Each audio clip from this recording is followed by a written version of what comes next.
Centro Educativo Municipal, Desembargador Dr. Antônio de Freitas Rezende. Aula de número 9, disciplina Arte, 5º ano A. Data 4/8/2020. Professor Erismar Souza. Herança portuguesa. A arte da azulejaria. Organização de um padrão visual. Composição por harmonia. Então, na videoaula passada, a gente tinha feito a correção das atividades anteriores. E agora nós vamos dar continuidade aos nossos conteúdos. E nós vamos ver hoje a arte da azulejaria. Vocês abram o livro de artes na página 38 e 39. Vamos lá. A arte da azulejaria. Páginas 38 e 39, como vocês podem observar. A arte da azulejaria. A azulejaria é uma arte muito antiga, que tem origem nas tradições orientais. Ela se tornou conhecida na Europa por meio dos povos árabes. Aí nós temos aí na foto o painel de azulejos árabes do século XIV, em mesquita da cidade de Kerman, no Irã. Vocês podem estar observando aí pelo livro de vocês, que no livro de vocês está bem maior a imagem, vocês podem analisar cada um dos traços, cada uma das formas que foi utilizado, não é isso? Nesse painel de azulejos, de origem árabe. Aí continuando. Inicialmente, por causa da dominação árabe, que durou aproximadamente 700 anos, a azulejaria tornou-se muito popular na Espanha durante uma visita a esse país. No século XVI, Dom Manuel, rei de Portugal, impressionou-se com a beleza dos murais e painéis e decidiu importar os azulejos espanhóis para decorar as igrejas e palácios. Aí nós temos aí uma outra imagem, onde tem um painel de azulejos do padrão Mudéjar, na Casa de Pilatos, palácio construído em 1490, na cidade de Sevilha, na Espanha. Olha, isso aí é um painel de azulejos, tem no livro de vocês também. E está explicando o que é o Mudéjar, ou Mudéjar, como vocês quiserem ler. Estilo de arte desenvolvido pelos mouros ou povos de origem árabe durante sua permanência na Espanha. Ok? Depois vocês vão ler isso com mais calma, tranquilidade, leiam quantas vezes for necessário para vocês compreender, que a gente sabe que é a partir da leitura que se aprende, principalmente conteúdos como esse. Tá bom? Aí vamos lá para a página 39. A partir de 1498, os azulejos começaram a ser feitos em Portugal e aos poucos foram ganhando um estilo característico, com desenhos mais realistas e grande riqueza de detalhes. Foram esses os azulejos trazidos para o Brasil pelos colonizadores. Nós temos aí, também na imagem, um painel de azulejos portugueses retratando a cidade de Lisboa, que era a capital de Portugal, né? Antes do terremoto de 1755, no século XVIII. Aí é o Museu Nacional de Azulejo, que fica em Lisboa, na capital de Portugal. Foi tirado em 2010 essa fotografia.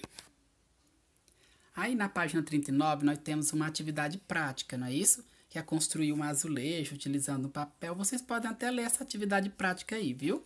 Mas vocês não vão precisar fazer ela. Não precisa copiar e nem fazer nenhuma desses tópicos que tem aí. Por que nós não vamos fazer?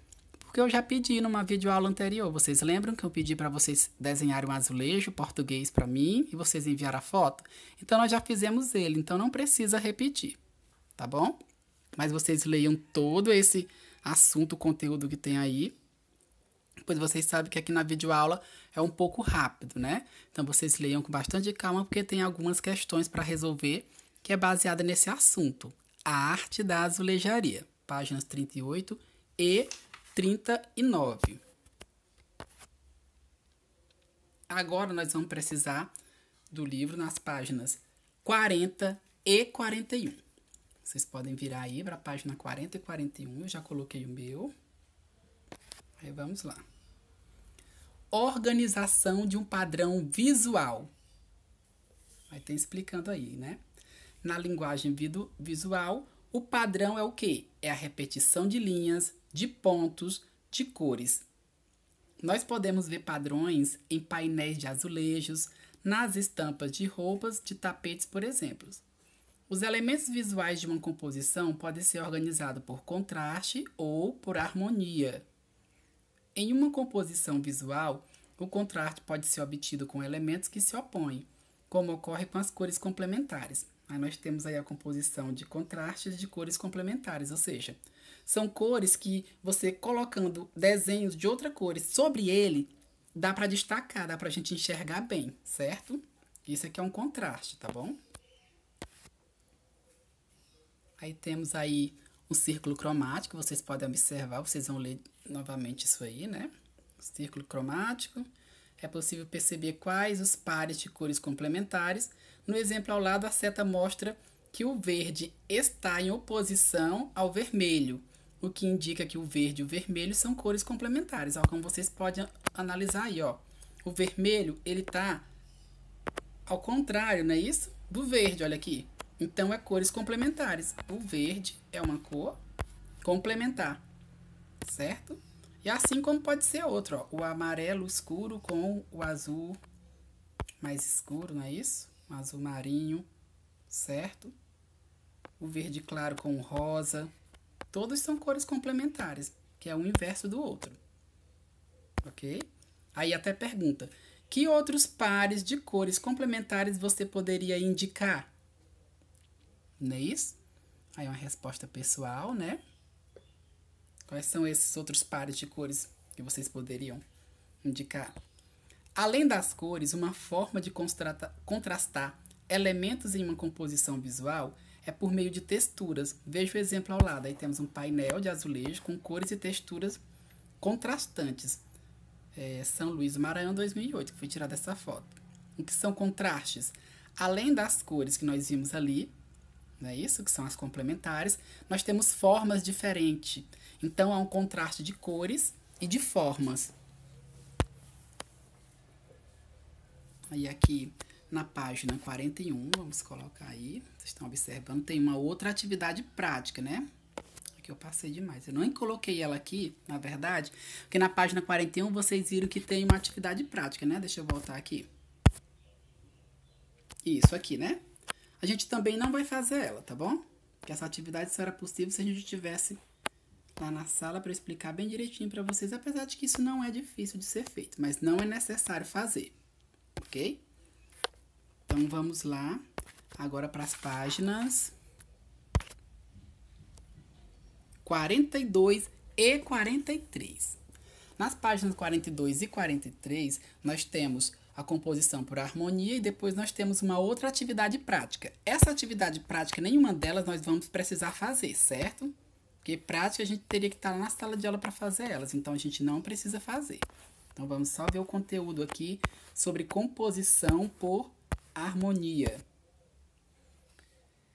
Em uma composição visual, a harmonia pode ser obtida com elementos que apresentam semelhança, como ocorre as cores análogas. Veja o exemplo. Nós temos uma foto aí onde tem a composição de azulejos com cores análogas. Bodrum na Turquia 2016. Observe que nesse exemplo a harmonia também é obtida pela textura dos azulejos, que é semelhante. Tá vendo? É um pouco parecido. Observe como tem azulejos aí bem parecido. Aí ainda na página 42. As cores análogas são as que ficam próximas no círculo cromático. No exemplo a seguir, as setas mostram que o laranja avermelhado e o vermelho são cores análogas. Que outras cores você indicaria como análogas? Certo? Quais seriam essas outras cores? Análogas são essas bem próximas, que elas são parecidas, como mostra aí, ó. Nessa primeira setinha, temos o laranja, depois nós temos o laranja avermelhado e logo em seguida nós temos... Não é isso? O vermelho. São cores análogas, são bem próximas e parecidas. E agora nós vamos para as atividades. Então, as páginas que vocês vão estudar aí, vocês viram quais são, né? E lá nas informações eu vou colocar também o número das páginas. Como a azulejaria se tornou conhecida na Europa? Aí vocês vão voltar as páginas lá para a página 38, onde a gente começou a ler. Vocês vão lendo até aqui a página 42 e vão procurar, né? Como a azulejaria se tornou conhecida na Europa. Está explicando aí no texto para vocês. O que é mudéjar? Nós lemos agora há pouco, né? Pode ser lido mudéjar, ou vocês quiserem ler aportuguesado como mudéjar, não tem problema, tá bom? Vocês vão me dizer o que é padrão mudéjar. Dê exemplo de cores complementares. Vimos agora há pouco, né? No círculo cromático. E informações. As atividades deverão ser copiadas e respondidas no caderno. Capriche na letra para que sejam compreendidas. A correção será feita na próxima aula. Use o livro didático de arte como suporte das páginas 38 e 43. Então, eu vou voltar aqui na atividade para mostrar para vocês. Tem essas 3 atividades para vocês copiar, não tem? Então, vocês coloquem atividade, questão 1, 2, 3, copiem e respondam. Mas tem outras atividades, como essa daqui, vocês também vão copiar, certo? E tem essa outra aqui, ó. É bem pouquinho, né? Essa, aqui da página 40. Vocês coloquem ela como 4ª questão, a da página 40. Se vocês precisarem, vocês voltem o vídeo para dar uma olhadinha, certo? E coloquem essa outra aqui, da página 42, como 5ª questão, tá bom? Só serão essas atividades, aquelas 3 que eu deixei ali na atividade, e essas outras 2 da página 40 e da página 42, tá bom? Aí formando 5 questões que na próxima aula a gente faz a correção. As atividades deverão ser copiadas no caderno, respondidas, capriche na letra, e na próxima aula nós faremos a correção. Então, nossa videoaula se encerra por aqui. Bons estudos!